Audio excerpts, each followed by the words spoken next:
नमस्कार and welcome to Bharat affairs. Recently ऐसे update निकल के आ रहे हैं जहां पर यह कहा जा रहा है कि अमेरिका का CIA उनके सीक्रेट बेस जो है वो इंडिया में थे। और इस पर देखेंगे दुनिया भर के आर्टिकल पब्लिश किए जा रहे हैं जहां पर यह लिखा हुआ है कि CIA had secret basis in Kolkata and Delhi. और यही सीक्रेट बेस जिसे यहाँ पर कहा जा रहा है ब्लैक साइट, क्योंकि ये जो सीक्रेट बेस था ये बेसिकली पब्लिकली यहाँ पर पूरी दुनिया से अननोन था। एक्चुअली पूरी कहानी यहाँ पर ये है कि रिसेंटली ट्रम्प गवर्नमेंट की तरफ से एक 80,000 पेज का जो डीक्लासिफाइड डॉक्यूमेंट्स रिसेंटली यहाँ पर रिवील किया गया, जो बेसिकली रिलेटेड था यहाँ पर 1963 के assassination of president John F Kennedy, जो कि US के 35th प्रेसिडेंट रहे थे। और इनके असैसिनेशन को लेकर अब तक वेरियस यहाँ पर रिपोर्ट्स आ चुके कि इनकी यहाँ पर असैसिनेट कैसे हुआ है। बहुत सारे कमीशंस यहाँ पर सेटअप किए गए जिनको लेकर डिफरेंट थ्योरीज यहाँ पर कही जाती है। लेकिन इस डीक्लासिफाइड डॉक्यूमेंट्स में यहाँ पर कुछ नई बातें यहाँ पर निकल के सामने आ रही है। और इस डीक्लासिफाइड जो डॉक्यूमेंट्स है इसे रिलीज किया गया है by the US national archives and records administration की तरफ से, जिसमें यह कहना है कि जो US यानी CIA है, जिनका जो सीक्रेट बेस था डिफरेंट कंट्रीज में और स्पेशली इंडिया की बात करें तो इंडिया में ये कॉवर्ट ऑपरेशंस के लिए यहाँ पर ओपन किया गया था।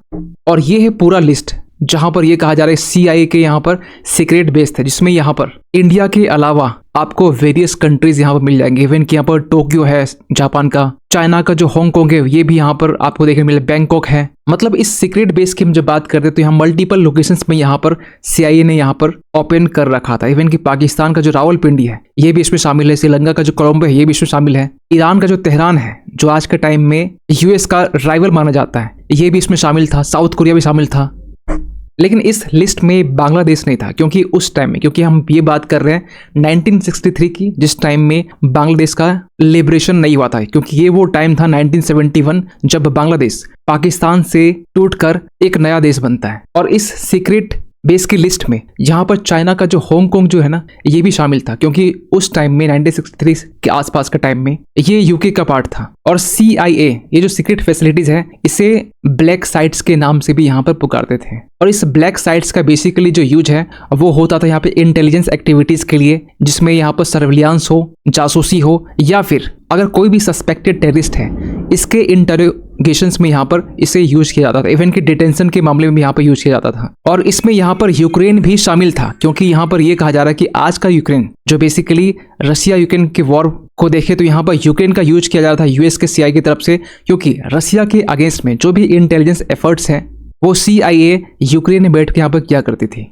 तो ऑब्वियस सी बात है, खासकर CIA का जो सीक्रेट बेस है वो रशिया में नहीं था, इवन कि चाइना में भी था। अब एक सवाल यहाँ पर निकल के आता है कि जब CIA का सीक्रेट बेस इंडिया में था, इवन कि भारत की राजधानी नई दिल्ली में थी, कोलकाता में थी, क्या इस बात की खबर इंडिया को थी? तो ट्रम्प की तरफ से जो डीक्लासिफाइड डॉक्यूमेंट्स हैं इसमें ये बातें तो क्लियरली लिखी नहीं गई है। लेकिन अगर इतिहास को खंगाले तो यहाँ पर ये देखा जाता है कि इंडिया का एक हिस्टोरिकल जो टाइज है वो CIA के साथ में देखा जाता है। कैसे? कोल्ड वॉर एरा के दौरान में हम बात कर 1991 से पहले के टाइम में इंडिया जो है वो CIA के साथ में एंगेजमेंट पहले भी कर चुकी है। इवन ये भी कहा जाता है कि 2013 के टाइम में इंडिया ने CIA को अपनी जो 4 बातिया जो एयरबेस है जो बेसिकली उड़ीसा में, यहाँ पर भी परमिट दिया गया था। खासकर 1962 के टाइम में चाइनीज टेरिटरी के ऊपर में सर्विलांस रखने के लिए US का जो U-2 स्पाई प्लेन्स है इसे रिफ्यूलिंग करने के लिए उड़ीसा का जो 4 बातिया एयरबेस है यहाँ पर इसे रिफ्यूलिंग करवाया गया था। इवन के इंडिपेंडेंस के बाद में 1947 के बाद में भी इंडिया ने अमेरिकन असिस्टेंस मांगा था, क्योंकि यहाँ पर इंडिया खुद का अपना इंटेलिजेंस फ्रेमवर्क जो है वो डेवलप करना चाह रहा था। यही नहीं, यहाँ पर 1949 की हम बात करें तो जब इंडिया का इंटेलिजेंस ब्यूरो डायरेक्टर TG संजीवी ये भी उस टाइम में CIA से कोलैबोरेट करते हैं ताकि जो कम्युनिस्ट चाइना है इस पे मॉनिटर रखा जा सके। और जब चाइना ने 1950 के टाइम में जब तिब्बत को एनेक्स कर किया जाता है उस टाइम में भी यहाँ पर इंडिया और CIA दोनों आपस में मिलकर तिब्बतन रेसिस्टेंस फाइटर जो है इसे एड प्रोवाइड करते हैं। और ये जो पूरी बातें हैं ना ये लिखी गई है ट्रम्प के डीक्लासिफाइड डॉक्यूमेंट्स जिसके वो रिसेंटली यहाँ पर रिवील किया गया है। यही नहीं, यहाँ पर 1959 के टाइम में भी जब दलाई लामा चाइना से भागकर, तिब्बत से भागकर इंडिया आते हैं, एस्केप के टाइम में भी यहाँ पर CIA का एक इंपॉर्टेंट रोल देखा जाता है। और 1962 का जो बॉर्डर कॉन्फ्लिक्ट था इसके बाद में भी यहाँ पर इंटेलिजेंस सपोर्ट जो है वो प्रोवाइड किया जाता है। तो यहाँ पर बेसिकली हम ये कह सकते हैं कि इंडिया और सीआईए बीच में एक हिस्टोरिकल टाइज तो है, लेकिन जब यहाँ पर जॉन एफ कैनेडी के टाइम में, जिस टाइम में इंडिया में नेहरू जी की सरकार थी, लाल बहादुर शास्त्री उसके बाद में आते हैं, इसका जिक्र नहीं किया गया कि यहाँ पर गवर्नमेंट जो है इस सीक्रेट बेस से कहीं न कहीं रूबरू थे। लेकिन ये जो पूरा जो JFK असैसिनेशन फाइल है, जिसे आप John F Kennedy assassination file कह सकते हैं, इसमें ये बातें लिखी गई थी। लेकिन पूरा जो मैटर था ये जॉन एफ कैनेडी के असैसिनेशन को लेकर यहाँ पर इस फाइल को रिवील किया गया है। जॉन एफ कैनेडी जो कि 35th प्रेसिडेंट यूएस के रह चुके हैं, जिन्हें यहाँ पर नवंबर 22, 1963 के टाइम में इन्हें असैसिनेट किया गया था, जब ये दल्लास विलेज विजिट कर रहे थे। और अपने इस परेड रूट के दौरान में, जब परेड रूट खत्म ही होने वाली थी, उस टाइम में इनकी जो मोटरकेड है उन पर अटैक होता है जॉन एफ कैनेडी के ऊपर में। और जब ये अटैक होता है तो यहाँ पर एक 24 साल का एक लड़का ली हार्वे ऑसवाल्ड, जो कि Texas school book depository buildings के 6ठे फ्लोर में था, यहाँ पर शूट किया जाता है जॉन एफ कैनेडी के हेड पर।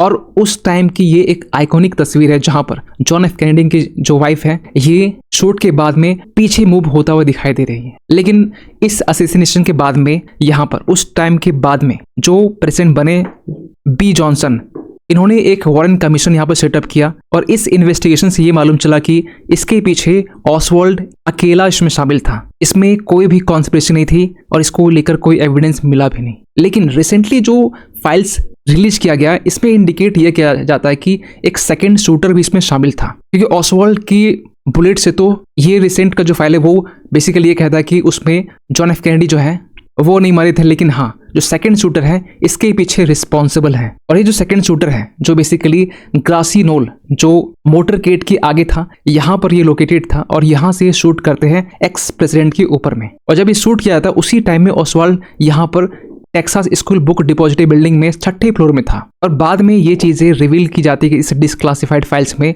कि जो ओसवाल्ड था ये सोवियत और क्यूबन एम्बेसीज को विजिट किया था, खासकर इस इवेंट से पहले।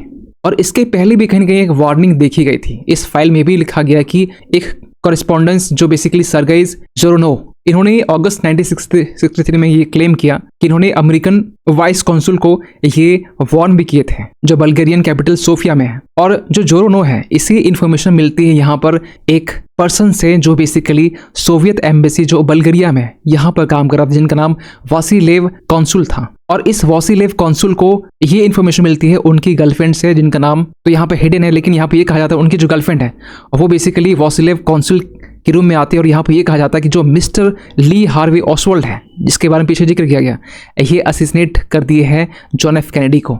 और इसी चीज़ को लेकर जो जोरोनोव जो है ये यूएस स्टेट डिपार्टमेंट ऑफिसर्स को वार्न भी करते हैं अगस्त 1963 को, यानी कि 3 मंथ्स पहले, जब जॉन एफ कैनेडी के हत्या से पहले। ये भी कहा जाता है कि ऑसवाल्ड जो है उनके पास में वेपन्स भी है, लेकिन जो ऑफिसर्स है इस बात को सीरियस लेते नहीं है। लेकिन इस बीच में और एक थ्योरी निकल के आती है कि यहाँ पर क्या CIA इन्वॉल्व था। तो यहाँ पर इस डॉक्यूमेंट में ये भी कहा जा रहा है कि एक स्मॉल क्लिक देखा जा रहा है, एक छोटा ग्रुप जो हो सकता है कि CIA का हो और ये इसमें इन्वॉल्व है। क्योंकि जून 1967 के टाइम में ये बातें निकल के आती कि एक गैरी अंडरहिल जो बेसिकली यूएस इंटेलिजेंस एजेंसी में काम भी कर चुका है, एक जर्नलिस्ट भी रह चुका है, ये जैसे कैनेडी को यहाँ पर शूट किया था उसके अगले दिन ये वॉशिंगटन चले जाते हैं बहुत घबराते हुए, और ये बहुत जल्दी में होता है। उसके बाद वॉशिंगटन छोड़ने के बाद में ये अपने एक फ्रेंड के घर जाता है न्यू जर्सी में। और यहाँ पर जाने के बाद में अपने फ्रेंड्स को ये कहता है कि CIA का एक जो स्मॉल क्लिक है वो जॉन एफ कैनेडी की हत्या कर चुका है। आपको बता दें कि ये बातें उनके फ्रेंड्स की तरफ से बोला गया,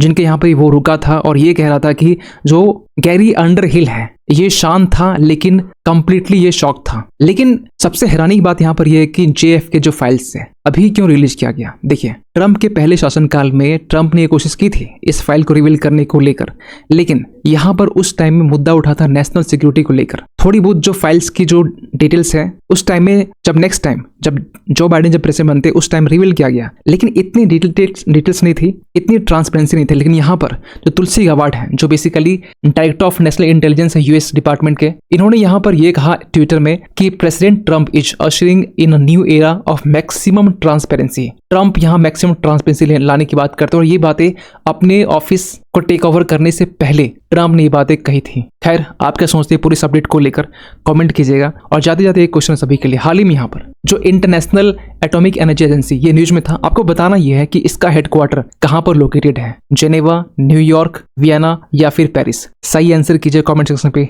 मिलते किसी अगली वीडियो में, तब तक के लिए थैंक यू सो मच।